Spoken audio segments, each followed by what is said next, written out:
Hey there, it's Whitney, and welcome to week 2 of our Ruth study. I'm super pumped this week because my friend Kara is here with me. Kara and I, oh man, we have known each other for so long, about 14 years. Our kids have grown up together. We have teenagers actually in some training right now at the church for a summer mission trip. So our families love each other, and God has really actually just created such a unique bond in our friendship, and so much of that relates to what I want her to share with you guys today. As we study the book of Ruth, actually Kara shot me a couple of Facebook messages in the last week and just has said, I cannot tell you how much the study is impacting me. It has really related to her life in a very personal way.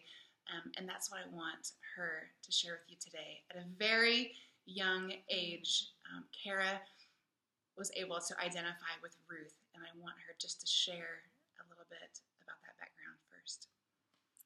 So, a little over a decade ago, the Lord took my life and He turned it upside down. It was a December 1st. It was kind of not a normal December. It was a little warmer. My husband left to work like he did every day. He came home for lunch. He had lunch with us. At the time, we had 2 daughters. One was 3 and a half, and one was 8 months old.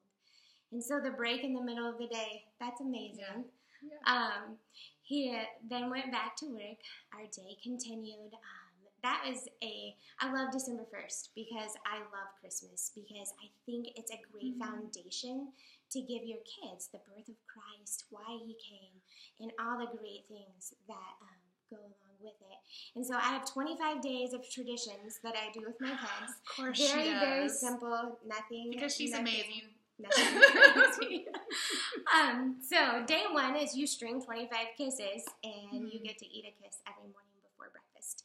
And when you're 3 years old, it's a big deal to get chocolate before noon. So we were twisting the kisses, and my daughter Macy said, "Hey, Mom, do you know when I will die?" And I kind of turned around. I was taken back a little bit, and I said, "Babe, I don't, but the Lord does, and we're okay with that." Our day went. We went to church. We came home, and as I pulled in the driveway, I noticed that there were a couple cars that I had never seen before. So I left my kids in the car. They were totally safe. I walked in, and I was greeted by a police officer, and he said, "I'm sorry, ma'am, but your husband was killed in an accident today." It was in that moment that my world turned upside down. I was 23, and I had no idea what I was going to do, but I knew who I could trust. I quietly walked back to the bathroom. I shut the door. I got on my hands and knees, and I cried out to the Lord. I said, "Lord, please take over. This is so much bigger than me. This is more than I can handle, but you can do it." And from that moment on, God has always been working in my life, but from that moment on, I saw God just move. And I think it's refreshing to know that all God wants us to do is to throw up our hands and say, "It's about you, God. You take over." And so the next weeks, months passed, and I just saw God work in amazing ways, from preparing me of the death of Derek by having Macy just ask this simple question, to friends and family coming and pouring love, pouring countless hours, and just an immense amount of devotion to God. And because of their devotion to Him, they were pouring it out on me. It was amazing to see His mercy and His grace so evident. Okay, so that was going to be my next question. How have you seen God go before you? And right now, I want you to be thinking those same things. Maybe you are walking through a trial right now. Maybe in the past, you have gone through really, really hard things like Kara. How have you seen God go before you? In the story of Ruth, we are going to read several incredible details this week that talk about God's sovereignty, His provision for Ruth in ways that really are not a coincidence. And I I have seen that in Kara's life over and over again.